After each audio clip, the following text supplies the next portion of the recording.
Hanya dengan Rp10.000, Bapak Ibu, teman-teman, anak-anak muda bisa membangun 100 sekolah di Indonesia Timur. Pekerjaan ini memang berat sekali dan membutuhkan biaya yang sangat tinggi. Tetapi dengan Bapak Ibu semua anak-anak muda berpartisipasi dalam pembangunan 100 sekolah hanya dengan 10.000 atau membantu share video ini, Bapak Ibu bisa mewujudkan anak Indonesia cerdas dan mereka bisa menggapai impian mereka. Tidak ada anak Indonesia yang bodoh, hanya mereka tidak mendapat kesempatan. Caranya mudah. Scan QR Code berikut ini.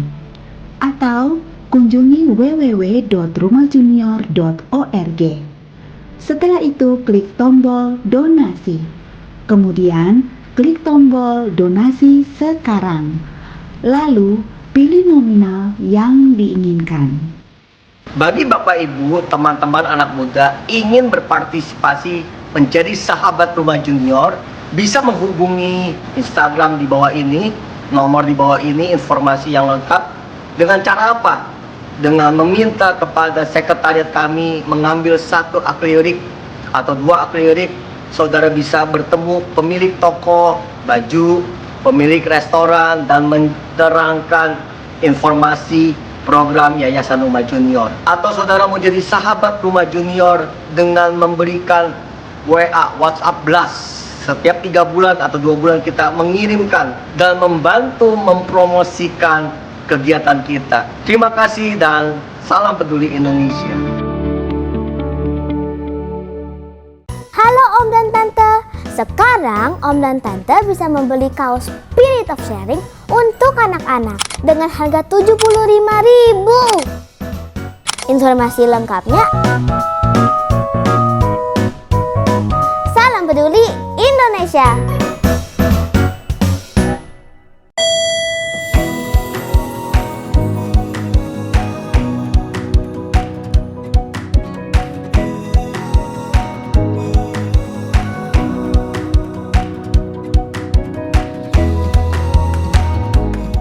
Mazmur 91 ayat 1-16. Dalam lindungan Allah, orang yang duduk dalam lindungan yang maha tinggi dan bermalam dalam naungan yang maha kuasa akan berkata kepada Tuhan, tempat perlindunganku dan kubu pertahananku, Allahku yang kupercayai. Sungguh, dialah yang akan melepaskan engkau dari jerat penangkap burung, dari penyakit sampar yang busuk. Dengan kepaknya, ia akan menudungi engkau, di bawah sayapnya engkau akan berlindung. Kesetiaannya ialah perisai dan pagar tembok. Engkau tak usah takut terhadap kedahsyatan malam, terhadap panah yang terbang di waktu siang, terhadap penyakit sampar yang berjalan di dalam gelap, terhadap penyakit menular yang mengamuk di waktu petang. Walau 1.000 orang rebah di sisimu dan 10.000 di sebelah kananmu, tetapi itu tidak akan menimpamu. Engkau hanya menontonnya dengan matamu sendiri dan melihat pembalasan terhadap orang-orang fasik. Sebab Tuhan ialah tempat perlindunganmu, yang maha tinggi telah kau buat tempat perteduhanmu. Malapetaka tidak akan menimpa kamu, dan tulah tidak akan mendekat kepada kemahmu. Sebab malaikat-malaikatnya akan diperintahkannya kepadamu untuk menjaga engkau di segala jalanmu. Mereka akan menantang engkau di atas tangannya, supaya kakimu jangan terantuk kepada batu. Singa dan ular tedung akan kau langkahi, engkau akan menginjak anak singa dan ular naga. Sungguh hatinya melekat kepadaku, maka aku akan meluputkannya. Aku akan membentenginya, sebab ia mengenal namaku. Bila ia berseru kepadaku, aku akan menjawab. Aku akan menyertai dia dalam kesesakan. Aku akan meluputkannya dan memuliakannya. Dengan panjang umur akan kukenyangkan dia, dan akan kuperlihatkan kepadanya keselamatan daripadaku. Pentakosta ketiga adalah pencurahan Roh Kudus yang dahsyat di zaman ini, melebihi yang terjadi di Azusa Street. Pentakosta ketiga akan mengakibatkan penuaian jiwa yang terbesar dan yang terakhir sebelum Tuhan Yesus datang kembali. Pentakosta ketiga akan membangkitkan generasi Yeremia, yaitu anak-anak muda yang dipenuhi Roh Kudus, cinta mati-matian kepada Tuhan Yesus, tidak kompromi terhadap dosa, dan akan bergerak untuk memenangkan jiwa. Pentakosta ketiga lahir di Indonesia yang bergerak ke bangsa-bangsa. Gerakan ini dari timur ke barat dan akan kembali ke Yerusalem. Pentakosta ketiga akan memberikan kuasa untuk menyelesaikan amanat agung Tuhan Yesus. Dan setelah itu Tuhan Yesus datang kembali. Shalom saudara, sebagai orang yang telah lahir baru dan bahkan telah menerima baptisan Roh Kudus, pernahkah saudara tiba-tiba ada keinginan untuk berbuat sesuatu yang bertentangan dengan kebenaran firman Tuhan? Seperti keinginan untuk bergosip atau memikirkan hal yang jahat tentang seseorang, atau mungkin keinginan berbelanja yang tidak bisa diatur sehingga harus meminjam uang melebihi batas, atau keinginan untuk menyukai sesama jenis misalnya. Apakah keinginan kita ini adalah hal yang lumrah?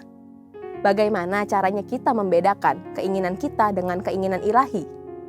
Pada Voice of Pentecost kali ini, kita akan membahas mengenai keinginan ilahi versus keinginan duniawi. Menurut Baker's Evangelical Dictionary of Biblical Theology, kata keinginan desires di dalam Alkitab mencakup kehendak manusia, emosinya, dan hasrat. Keinginan ini bisa bertujuan baik, salah satunya yaitu berbelas kasihan, seperti kehendak Yesus dalam Matius 9 ayat 13. Tetapi, keinginan ini juga bisa memiliki konotasi keinginan yang buruk, sesuai Yakobus 4 ayat 2. Dari sini kita bisa memahami bahwa keinginan itu sendiri bisa menjadi salah dan benar tergantung dari tujuan keinginan tersebut dan isi dari keinginan itu. Memang kita sudah diselamatkan Tuhan dan darah Yesus telah menguduskan kita sekali untuk selamanya. Tetapi manusia lama kita inilah yang terkadang masih memunculkan taringnya dalam bentuk keinginan atau hawa nafsu. Bahkan karena terlalu sering muncul keinginan dan hawa nafsu itu, sampai-sampai kita lupa bahwa ada aspek lain yang harus kita perhatikan lebih lagi, yaitu hidup bagi Kristus. Seharusnya yang menjadi fokus kita adalah berjalan mengikuti keinginan Roh Kudus, bukan keinginan daging kita. Semakin kita bisa berjalan mengikuti keinginan Roh Kudus, maka pelan-pelan hawa nafsu, keinginan daging itu akan meredup dan mati dengan sendirinya. Keinginan Roh Kudus yang seperti apa yang kita ikuti? Dalam 1 Tesalonika 4 ayat 7-8 dikatakan, Allah memanggil kita bukan untuk melakukan apa yang cemar, melainkan apa yang kudus. Karena itu siapa yang menolak ini bukanlah menolak manusia, melainkan menolak Allah yang telah memberikan juga Roh-Nya yang kudus kepada kamu. Dari kedua ayat ini sudah jelas bahwa keinginan Bapa adalah untuk setiap anak-anaknya memilih apa yang kudus dan bukan yang cemar. Dan Roh Kudus diberikan dalam hati setiap kita agar kita memiliki kepekaan untuk tahu apa yang kudus dan berkenan kepada Tuhan. Saat ini pilihan ada di tangan kita. Apakah kita hari ini mau menyenangkan hati Tuhan atau mau menyenangkan kedagingan kita sendiri? Jangan jadikan alasan kita masih di bumi membuat saudara merasa normal dan lumrah mengikuti keinginan daging dan sulit untuk menyenangkan hati Tuhan. Dalam Yakobus 4 ayat 7-8, ada dua cara yang dapat kita lakukan untuk bisa mengalahkan hawa nafsu yang salah. Pertama, kita harus mendekat kepada Allah dan melawan iblis. Seringkali kita begitu berfokus melawan iblis sampai lupa untuk mendekatkan kepada Allah.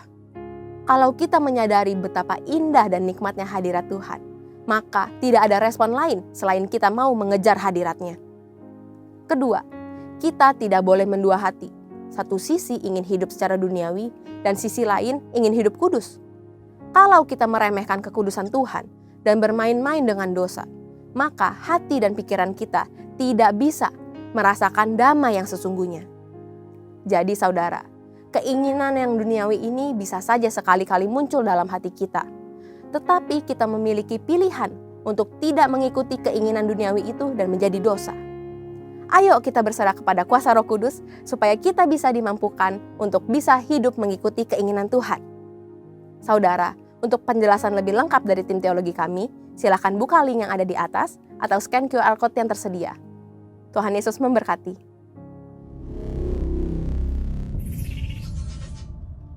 Terpujilah Tuhan Yesus, ditinggikan di atas pujian.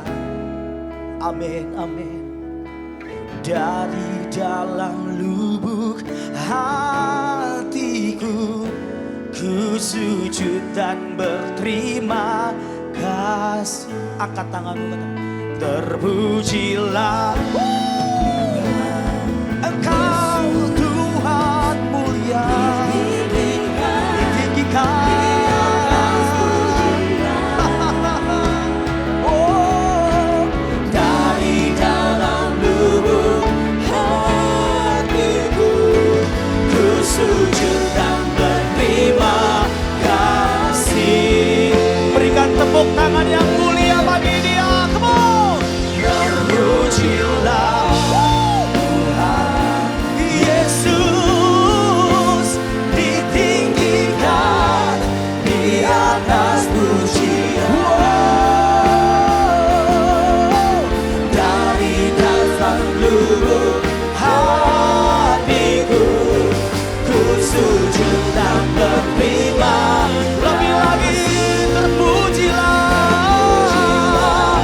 Tuhan Yesus,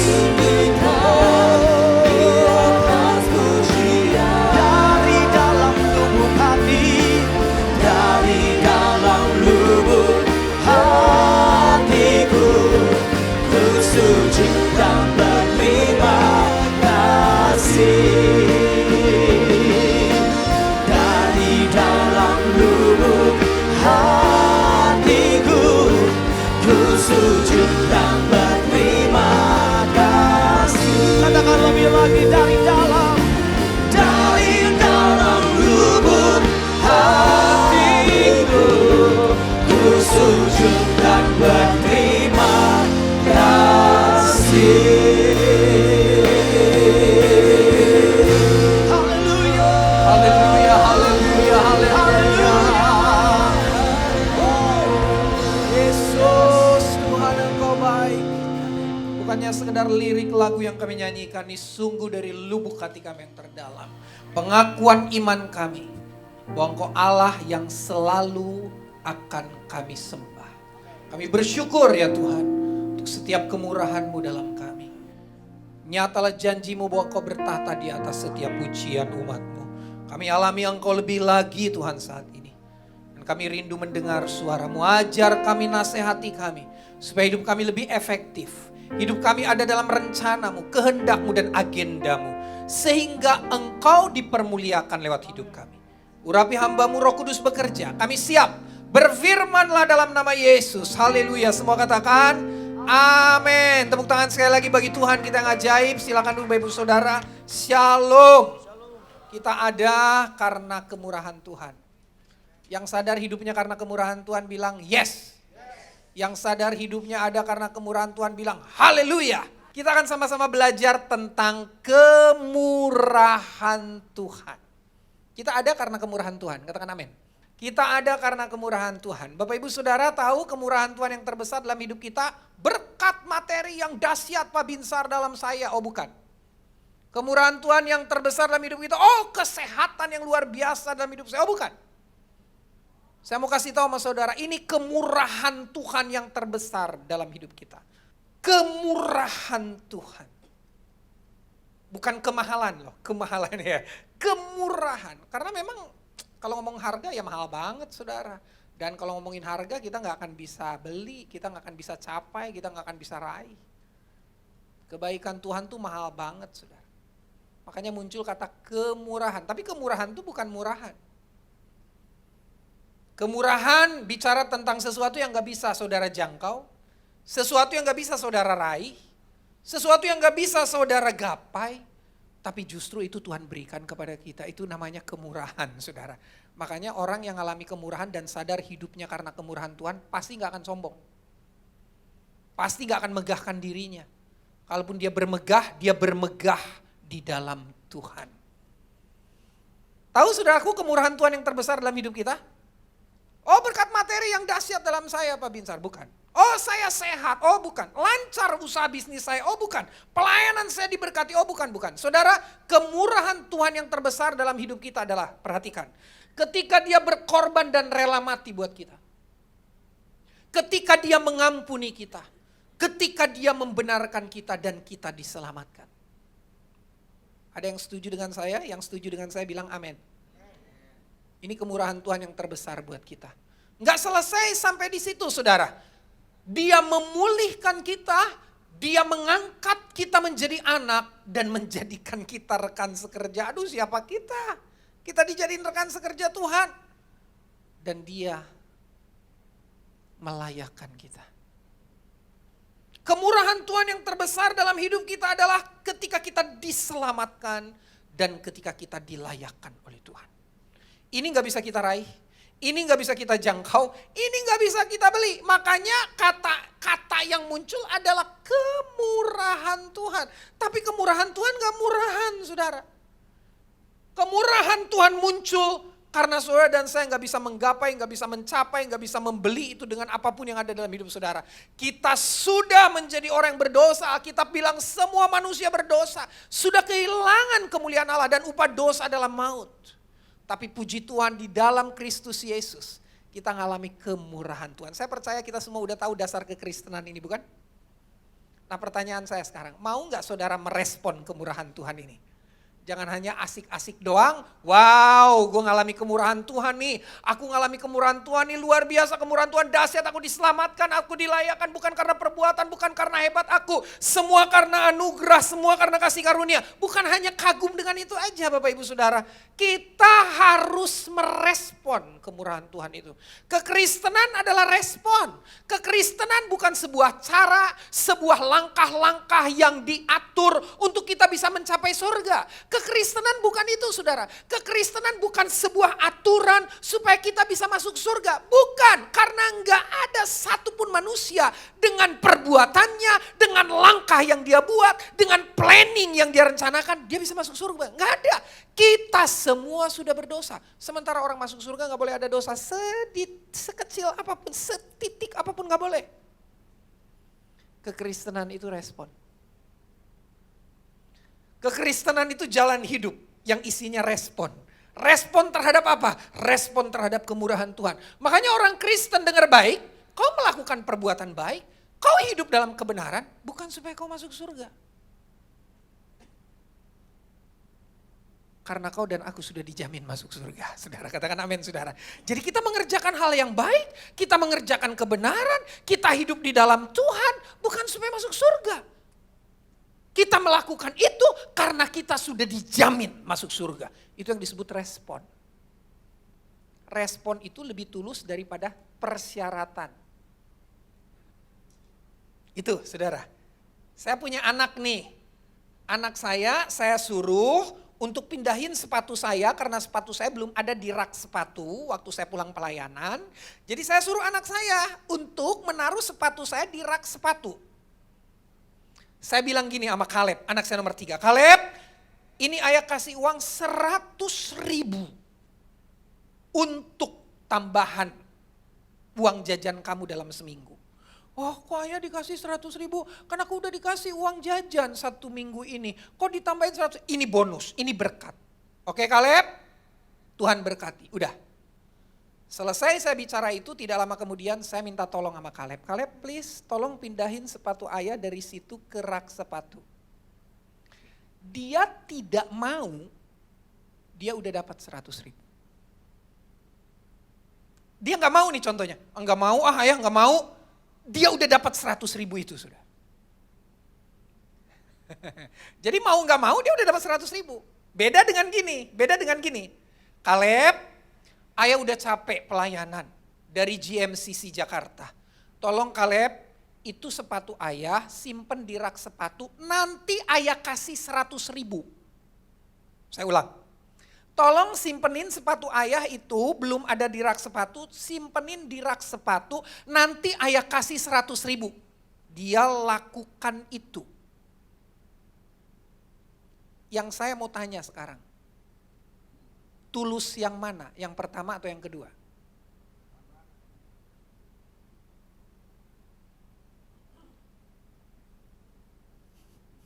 Kok malah senyum lo sama gue? Tulus yang pertama atau yang kedua? Yang pertama saudara. Sebab dia nggak pindahin sepatu bokapnya pun, dia udah dapat cepet, 'ceng. Ya kan? 100.000 dia lakukan loh. Ini kalau dia lakukan ya, ini kita kasih langsung ceritanya dia lakukan. Kaleb pindahin sepatu ayah ke rak sepatu, dia lakukan. Ini yang disebut respon, saudara. Respon terhadap kebaikan Bapa. Respon terhadap kemurahan Tuhan. Beda dengan yang tadi, Kaleb, ayah akan kasih 100.000 kalau Kaleb pindahin sepatu ayah ke rak sepatu. Itu di luar kekristenan. Kekristenan itu respon karena ketulusan, menghargai kemurahan Tuhan. Seharusnya kita nih jadi orang yang jauh lebih taat dari orang yang ada di luar Kristus. Harusnya. Kalau kita ngerti bahwa kita hidup karena kemurahan Tuhan. Ya, kita mengerjakan hal yang baik bukan karena intimidasi. Kita beribadah mengerjakan hal yang benar bukan karena intimidasi.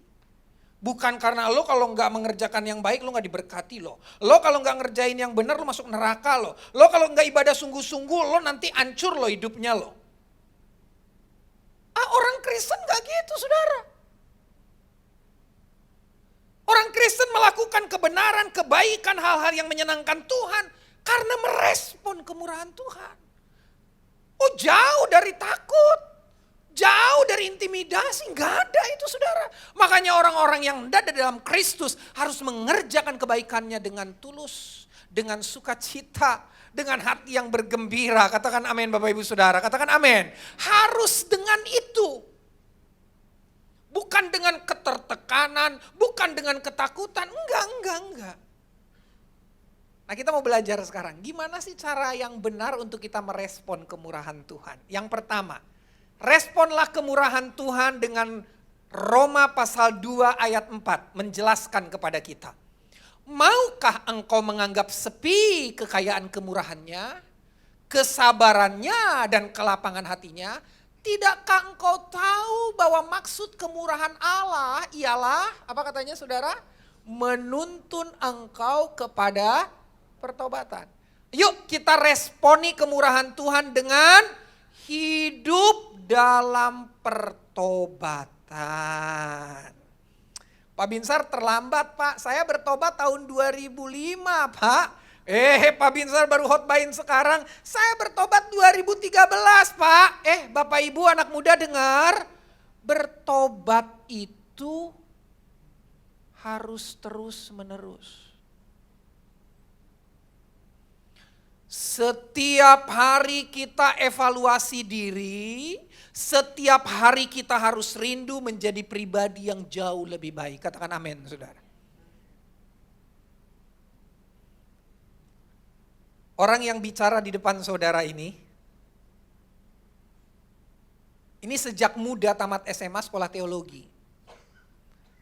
Saya S2 2 kali saudara, S2. Sekali tesis gak selesai karena gak pintar ngatur waktu. Gue gak mau ngomong karena gue sibuk pelayanan. Gak pintar ngatur waktu aja. Ada yang nawarin kampus-kampus teologi. Udah apalah, daftar ke kampus kita aja. Ulang tinggal tesis, sidang wisuda. Saya bilang gak mau. Saya mau kuliah lagi dari awal. Jadi saya kuliah S2 itu 4 tahun, harusnya 2 tahun. Pelayanan udah puluhan tahun.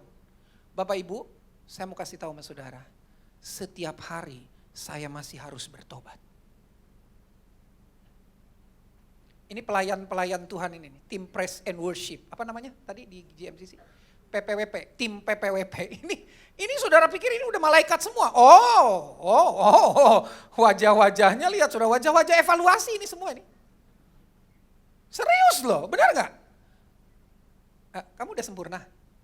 Dan saya rasa Pak Binsar setelah saya jadi singer, saya stop bertobat karena bertobat saya sudah tuntas gitu.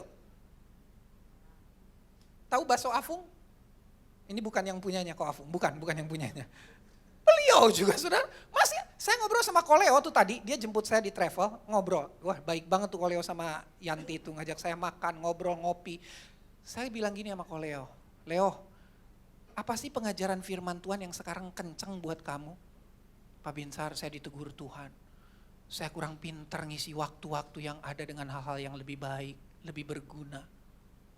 Bayangkan saudara, setiap kita pasti punya evaluasi dalam hidup. Dan every day kita harus belajar menjadi pribadi yang lebih baik ke arah keserupaan dengan Kristus. Loh areanya banyak saudara, hubungan saya dengan istri, hubungan saya dengan anak, hubungan saya dengan jemaat, pelayanan saya, keintiman saya dengan Tuhan. Every day saya bertobat di area-area itu. Ada banyak hal-hal yang mesti diperbaiki. Serius ini. Jadi bertobat bukan masalah tahun. Ya oke, komitmen kita bertobat sungguh-sungguh. Lepas dari ikatan belenggu dosa ada momen itu betul saudara. Tapi pertobatan secara praktis itu harus kita lakukan setiap hari. Berkesinambungan terus. Para suami, ayo evaluasi gimana cara kau memperlakukan istrimu sampai hari ini. Ayo para istri, gimana cara kau jawab pertanyaan suami. Apakah dengan kelembutan atau dengan kegalakan. Gimana caranya kau menghadapi anak-anak. Every day kita harus belajar. Dan kita mau mengevaluasi diri kita menjadi pribadi yang lebih baik. Makanya ada lagu. Ku mau sepertimu Yesus. Terus? Lanjutkan. Ada kata selalu kan? Disempurnakan selalu itu maksudnya terus ada dalam pertobatan, terus ada dalam progresivitas ke arah yang lebih baik. Kalau saudara menyadari saudara dan saya hidup karena kemurahan Tuhan, yuk kerjakan pertobatan kita setiap hari. Semakin hari menjadi pribadi yang semakin lebih baik. 2023 lewat, 2024 kita jadi pribadi yang lebih baik. Pelayanan udah 17 tahun, udah 18 tahun. Pelayanan tahun ke-19, gue mau jadi pelayan yang lebih baik. Jadi pendeta udah 25 tahun, gue mau jadi pendeta di tahun ke-26, pendeta yang jadi lebih baik. Aku udah jadi suami 16 tahun. Aku mau menjadi suami yang lebih baik di tahun ke-17. Aku menjadi istri sudah 16 tahun. Aku mau menjadi istri yang lebih baik kepada suamiku di tahun ke-17. Kami sudah jadi orang tua 20 tahun. Kami mau menjadi orang tua yang lebih baik di tahun ke-21. Always begitu. Yang kedua, respon terhadap kemurahan Tuhan. Roma 12 ayat 1. Karena itu saudara-saudara, demi kemurahan Allah. Saya ulang, demi kemurahan Allah, aku menasihatkan kamu supaya kamu mempersembahkan tubuhmu sebagai persembahan yang hidup, yang kudus, dan yang berkenan kepada Allah. Itu adalah ibadahmu yang sejati. Respon terhadap kemurahan Tuhan yang kedua, beribadah. Bapak Ibu, lihat kata demi kemurahan Allah. Karena itu saudara-saudara, demi kemurahan Allah. Oh, kata demi ini, powerful saudara. Kata demi ini bicara tentang komitmen yang diperjuangkan. Ada supir angkot di Bandung. Itu dia kerja bisa hampir 24 jam, saudara. Hampir 24 jam, enggak 24 jam. Saya kenal orang ini, saudara. Hampir 24 jam. Yang cari duit di keluarga itu hanya dia. Seorang bapak. Hampir 24 jam dia nyupirin angkotnya. Saya kalau ketemu orang ini, wajahnya tuh kayak pucat gitu, saudara. Karena kurang tidur dan sebagainya. Saya tanya, Pak, itu bapak kok kerja bisa sampai begitunya, Pak? Kenapa, Pak? Pak Binsar, saya lakukan itu demi menghidupi keluarga saya. Demi. Kalau udah ada kata demi ini saudara, ini syarat muatannya dengan komitmen dan perjuangan. Habis Pak Binsar kalau saya gak kerja gitu gimana? Ini demi anak-anak saya yang selagi sekolah, anak saya yang mau kuliah. Demi keluarga saya perjuangkan, saya kerja hampir 24 jam. Saudara tahu? Alkitab bilang, demi demi kemurahan Allah, aku mau beribadah. Ibadah itu harus jadi komitmen yang kita perjuangkan. Kenapa Anda beribadah? Demi kemurahan Allah, Pak. Saya mau beribadah. Dengar ya Bapak Ibu, anak-anak muda dengar yang hadir. Orang yang setia beribadah itu orang yang rendah hati karena dia ngerti dia hidup semata-mata karena kemurahan Tuhan. Orang yang gak ibadah sombong, tinggi hati, gak tahu diri. Gue lagi marah loh, enggak. Gue gak lagi marah loh saudara, ya. Tapi harus tegas gitu. Orang yang gak mau melayani Tuhan, orang yang sombong, gak tahu diri, dia hidup karena Kristus sudah melayani dia. Dia ada karena Kristus sudah melayani dia, tapi dia gak mau melayani Tuhan. Kok jadi tegang gini ya? Amin Bapak Ibu. Tapi ditunjukin tuh ibadah yang sejati itu kayak apa tuh? Mempersembahkan tubuh sebagai persembahan yang hidup. Tubuhnya bergerak, gak males, gak diem, gerak. Ada yang dikerjakan, itu ibadah saudara. Bekerja itu ibadah. Ada yang dilakukan, gak diem. Move, itu saudara. Itu ciri orang beribadah itu saudara. Mengerjakan hal-hal yang baik sebagai agen kerajaan Allah. Terus mempersembahkan tubuhmu sebagai persembahan yang hidup yang kudus. Nah pergerakannya tuh harus kudus, harus benar. Lo jadi bisnismen yang benar. Jadi karyawan yang benar. Melayani yang benar. Gerakanmu harus kudus. Dan ketika gerakanmu kudus, kau akan jadi orang-orang yang deal dengan perkenanan Tuhan.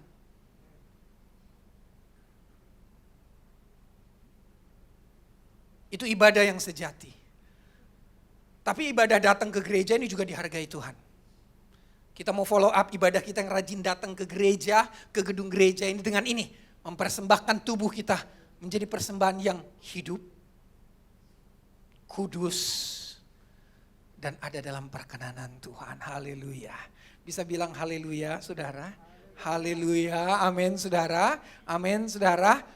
Merespon kemurahan Tuhan. Yang pertama, bertobat. Pertobatan harus dikerjakan setiap hari. Yang kedua, beribadah. Ibadah harus jadi sebuah komitmen yang diperjuangkan demi kemurahan Allah. Demi kemurahan Allah. Kau tidak datang beribadah supaya kau diberkati Tuhan. Kau tidak datang beribadah supaya kau lancar-lancar saja, sehat-sehat saja, semua area hidupmu menjadi baik. Enggak. Karena kita orang-orang yang sudah menerima kemurahan Allah. Tenang, masalah berkat, kesehatan itu bonus itu saudara. Itu ngikutin itu. Diselamatkan dan dilayakkan itu menjadi poin penting. Amin saudara. Amin saudara. Ada orang sakit disembuhkan. Puji Tuhan kesembuhan itu baik. Tapi kan tetap juga nanti akan mati orang ini. Emang mau sembuh terus? Sakit jantung 55 tahun didoain sembuh. 65 tahun umurnya sakit lagi didoain sembuh. 75 tahun sakit lagi didoain sembuh. 85 gak mati-mati maksudnya. Mati juga saudara. Mau saudara ngalami kesembuhan, mujizat alami, kesembuhan ilahi dan sebagainya. Akhirnya mati juga. Itu bukan yang esensi. Kita hormati semua mujizat yang dikerjakan oleh Tuhan.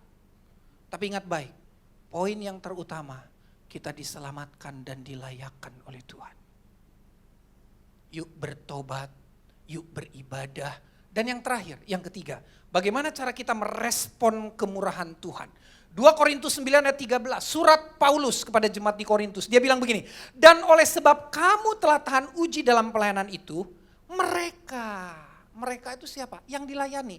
Memuliakan Allah karena ketaatan kamu dalam pengakuan akan Injil Kristus dan karena kemurahan hatimu dalam, baca sama-sama, membagikan segala sesuatu dengan mereka dan dengan semua orang. Karena kemurahan hatimu dalam membagikan segala sesuatu dengan mereka dan semua orang, mereka di atas memuliakan Allah. Merespon kemurahan Allah yang ketiga adalah dengan kita mau berbagi bersama orang lain. Bapak Ibu, kita nih orang yang alami kemurahan Allah. Kemurahan. Lu jangan sok-sok kemahalan buat orang lain. Seringkali kita tuh pasang harga buat orang lain. Mahal. Orang sampai sungkan, sampai ngomong gini, aduh ini kok Afung mau gak ya dimintain tolong ini ya. Dijauhkan Tuhan dari yang gitu ya kok Afung ya. Ini Pak Binsar mau gak ya kira-kira ya dimintain tolong gini ya. Saudara jangan sok-sok mahal. Amin. Para suami, jangan sampai istrimu ketakutan mau minta tolong sama Anda loh. Ini suami aku, aduh mau gak ya kira-kira dimintain tolong gitu. Aduh Pak, dijauhkan Tuhan dari hidup kita kayak gitu Pak. Itu berarti kita udah selama ini pasang tarif mahal. Para istri dengar ya.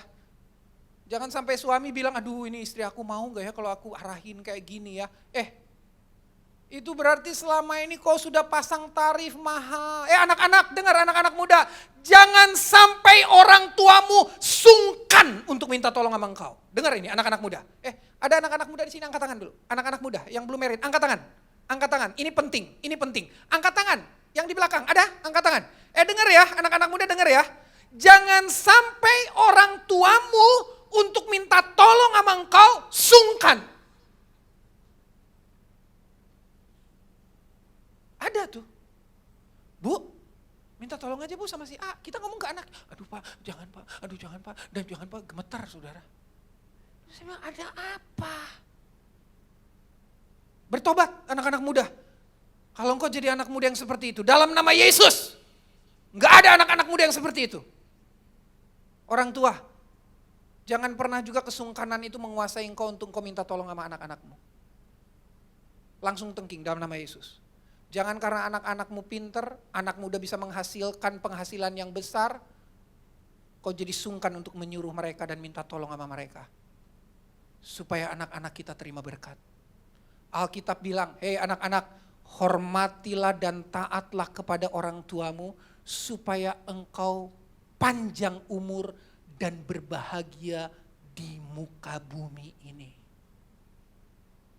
Kata berbahagia itu diberkati. Di muka bumi ini.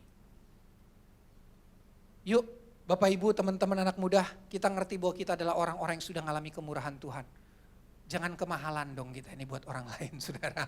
Ya ada kebersediaan, availability. Kita selalu punya kebersediaan buat orang lain. Kok Afung apa yang bisa saya bantu? Ci apa yang saya bisa bantu? Ini orang yang ngerti kemurahan Tuhan saudara. Ini orang gak pasang tarif tinggi. Saudara. Ini orang murah saudara. Apalagi yang saya bisa bantu. Oh maaf saya mengganggu.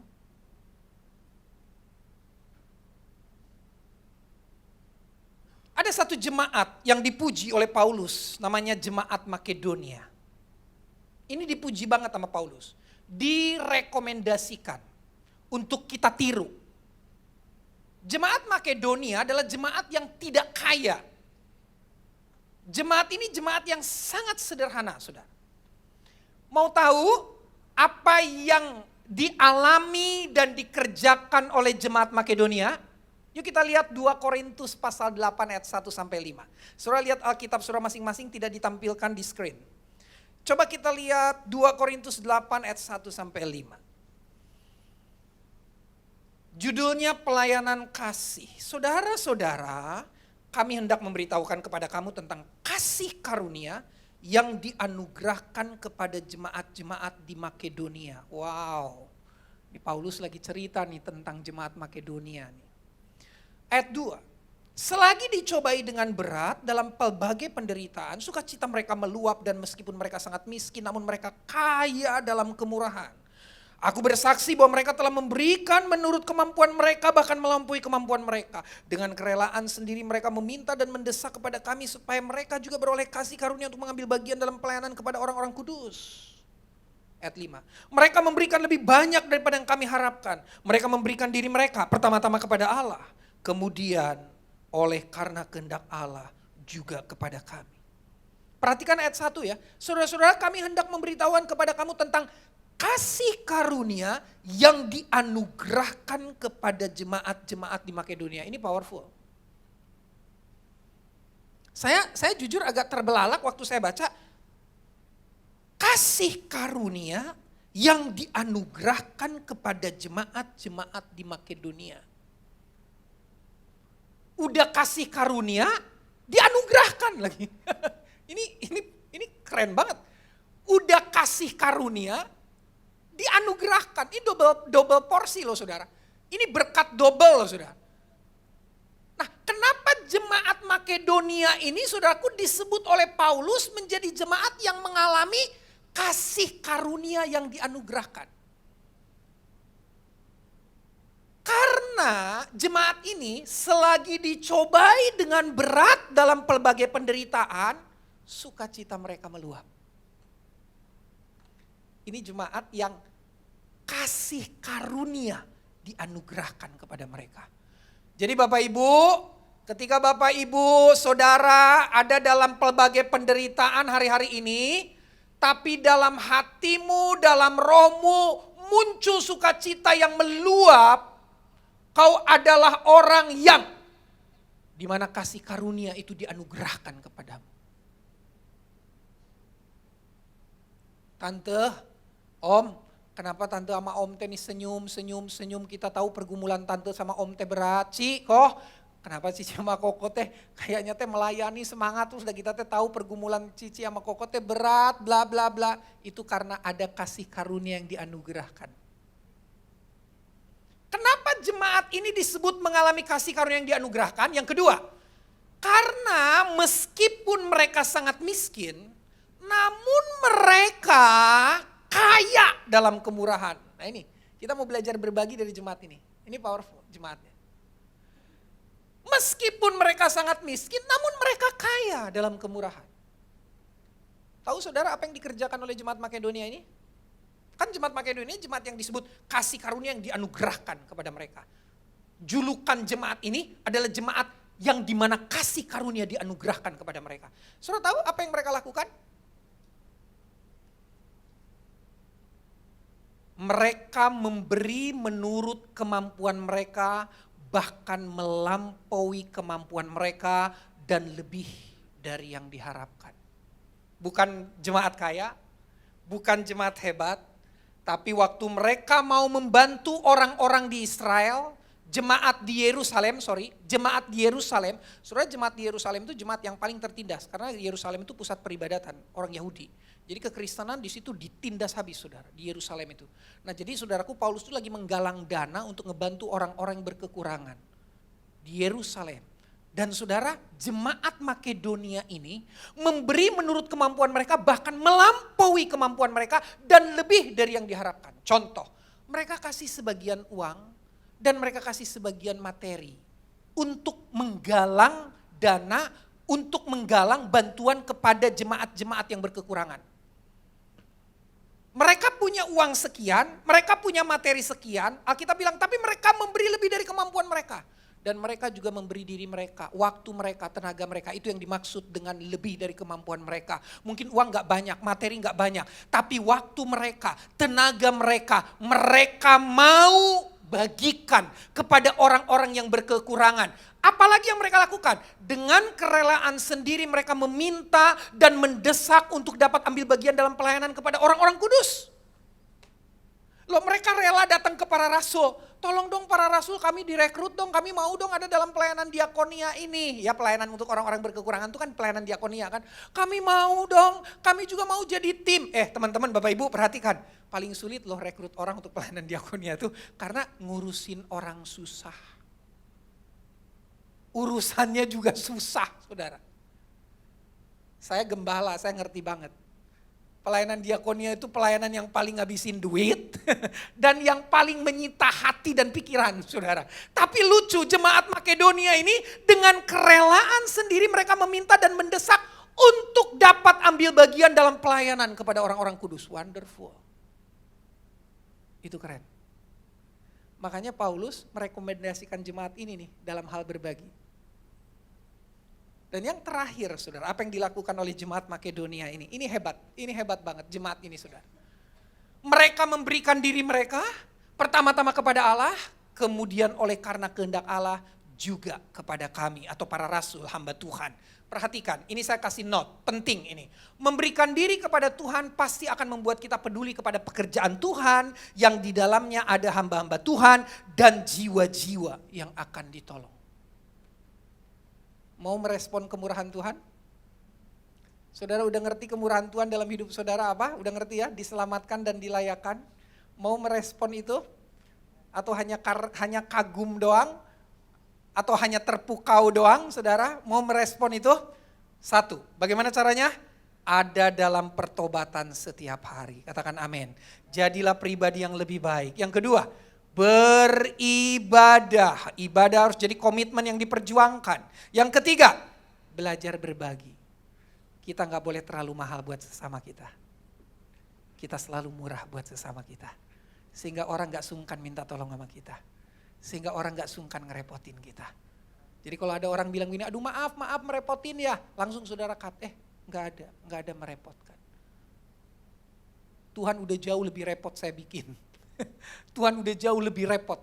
Saudara tahu Allah kita tidak mempertahankan kealahannya. Mengambil rupa manusia. Mati, bahkan sampai mati di kayu salib. Perhatikan ini. Tidak mempertahankan kealahannya. Sudah tahu?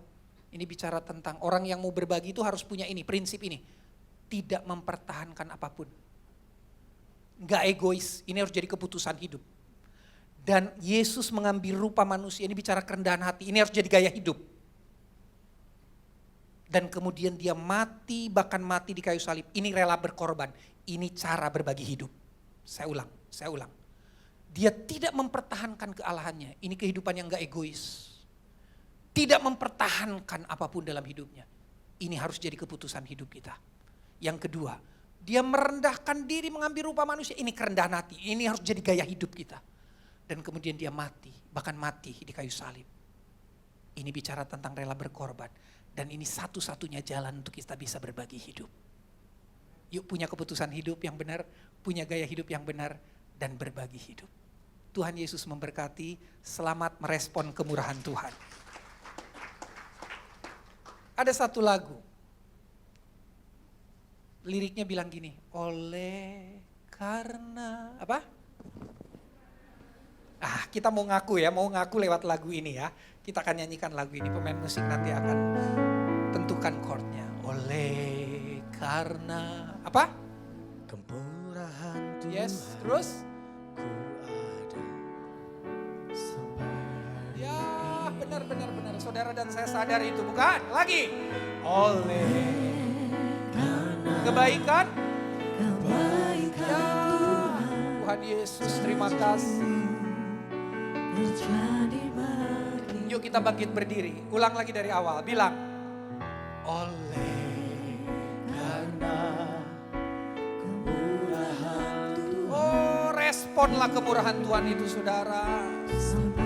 Bertobat, beribadah, yuk kita berbagi, memuliakan Tuhan orang yang kita bagi. Oh, kebaikan janjimu terjadi bagiku, sembah Kau Tuhan, ku menangkan aku, selamanya Kau ajar bagiku. Sembah Tuhan, ku mengangkat tanganku, selamanya Kau hebat bagiku. Sementara firman Tuhan tadi disampaikan sudah merenung, ya aku adalah orang-orang yang lupa untuk merespon kemurahan Tuhan. Aku gak selalu menjadi orang yang rindu menjadi pribadi yang lebih baik. Aku nyaman dengan kekuranganku, aku nyaman dengan kelemahanku. Yuk Bapak Ibu Saudara bangkit dari itu. Saudara merenung, oh ya, aku juga sungguh gak pernah memperjuangkan ibadah. Ibadah sesempatnya aja, kalau ada waktu gue ibadah. Kalau enggak ya why not? Saudara bangkit juga dari kesalahan mindset itu. Yang ketiga, saudara mulai berpikir, aduh gimana ya? Berbagi, aduh untuk diri sendiri aja saya masih kurang. Nah itu persoalannya saudara. Mindset kita adalah mindset untuk diri kita sendiri. Saya mau bilang begini, selalu kurang kalau kita berpikir untuk diri kita sendiri. Selalu kurang. Karena keegoisan itu gak akan pernah kenyang. Saudara kasih makan terus egois saudara, gak akan pernah kenyang. Karena egois itu hidup yang serakah. Yuk kita mau bertobat, kita mau berubah. Saudara yang sungguh-sungguh sadar bahwa hidup ini karena kemurahan Tuhan dan mau merespon kemurahan Tuhan, boleh angkat tangan, kita akan sama-sama berdoa kepada Tuhan. Bapa, dalam nama Yesus, kau lihat tangan-tangan kanan yang terangkat. Kami menyadari bahwa kami adalah orang-orang yang hidup karena kemurahan Tuhan. Kami diselamatkan, kami dilayakkan, dan kami mau belajar untuk kami mau merespon itu dengan benar. Kami mau sungguh-sungguh ada dalam pertobatan setiap hari Tuhan. Sebagai seorang suami, sebagai seorang istri, sebagai orang tua, sebagai seorang anak, sebagai seorang pelayan Tuhan.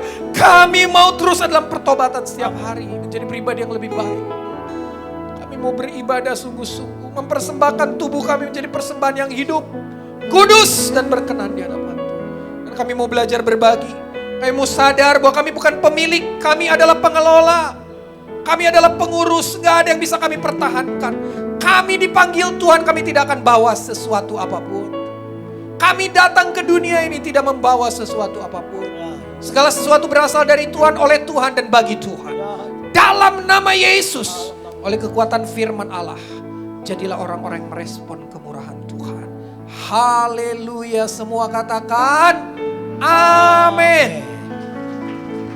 Sebelum kami pulang Tuhan, kami mau angkat tangan kami mau terima berkat daripada Engkau ya Tuhan. Tuhan memberkati Engkau dan melindungi Engkau. Tuhan menyinari Engkau dengan wajah-Nya dan memberikan Engkau kasih karunia. Tuhan menghadapkan wajah-Nya kepadamu dan memberikan Engkau damai sejahtera. Diberkatilah pada saat ini oleh karena Roh Kudus menyertai sekarang sampai selama-lamanya. Mari kita percaya sama-sama katakan amin. Amin. Tuhan memberkati. Tuhan.